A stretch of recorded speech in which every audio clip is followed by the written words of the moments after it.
Good afternoon, my dear listeners.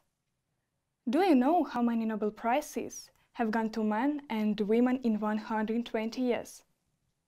Raise your hand if you think that men received more Nobel Prizes than women.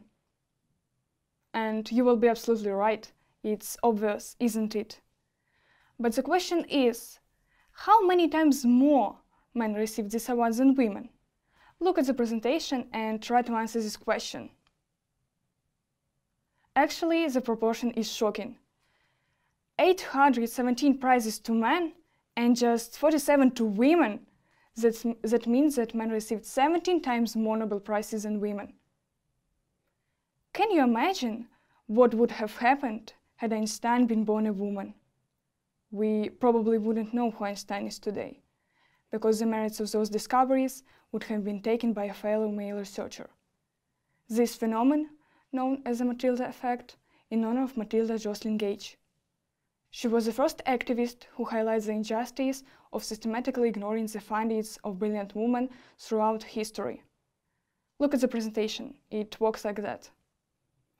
By the way, have you ever thought about why Einstein is showing his tongue on that famous picture?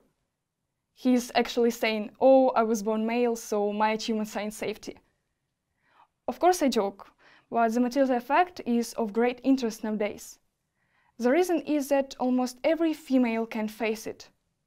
Is there anyone who has experienced it? As for me, I have. One day we were given a group physics project. Do you like physics?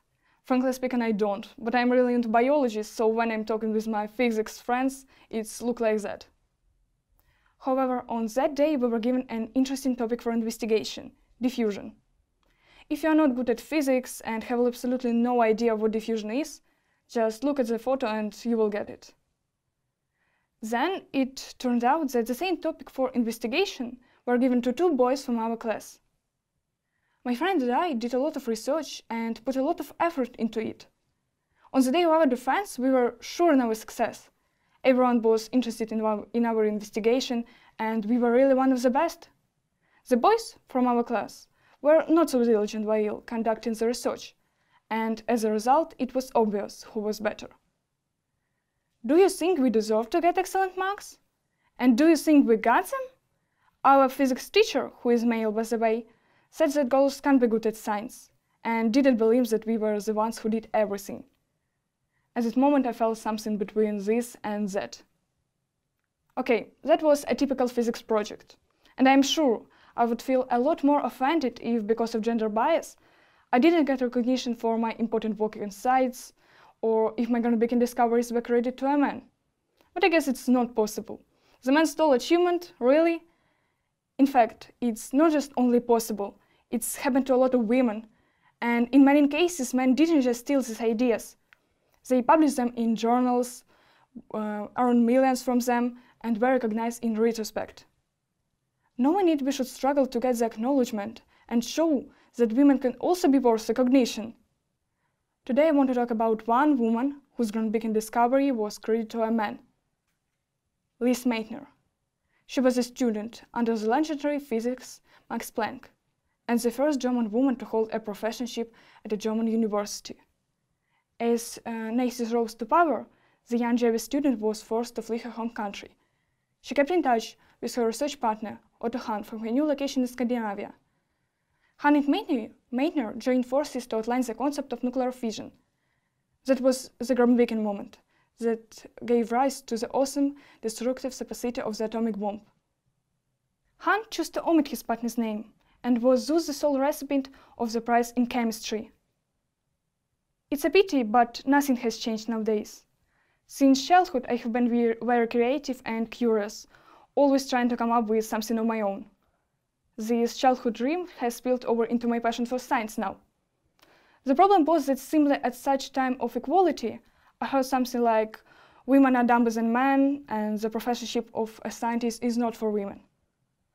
I consider myself a rather stubborn person, so I never listen to such people. But what if not everyone is like me? What if someone gives up their dream because of the Matilda Effect? To prevent this from happening, I propose to fight it. Don't you agree that we should find ways to solve this problem?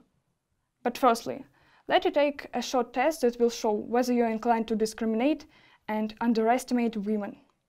The presentation will show questions, there are only 5 of them, and you must learn or write down your answers. Let's start. The first question is, who should the breadwinner of a family be? The man, the woman, whoever gets paid more, it doesn't matter, or the dog? Who should spend more time on the housework? Women, men, it should be a shared responsibility. Or nobody should live in a squalor.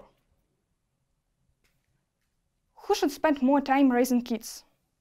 Mothers, fathers, whoever is able to. Now you should pick a boss and pick a doctor. That's all. Now look at your answers. If you have more A answers, that you are prone to discriminate and underestimate women. So how you can find the Matilda effect?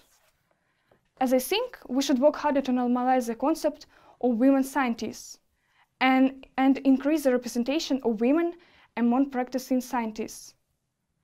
We must spread the true authors of the discoveries, talk about them on social networks or with our friends. It's a cool idea to give thematic presentation at school or universities. Don't forget about the younger generation. We must talk about it to our younger siblings or children. When I was surfing the net, I found Brilliant Woman for Children. The Matilda Effect tells the story of a little girl, Matilda, who loves science and wants to become an inventor. Soon she discovers that her grandma was once an astrophysicist who actually discovered a planet. However, grandma's boss took all the credit and he is about to be given the Nobel Prize.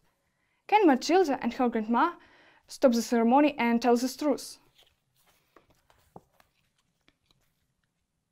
Besides, academic leaders should think about explicit criteria for determining authorship, teach their mentees about these criteria, and then follow them.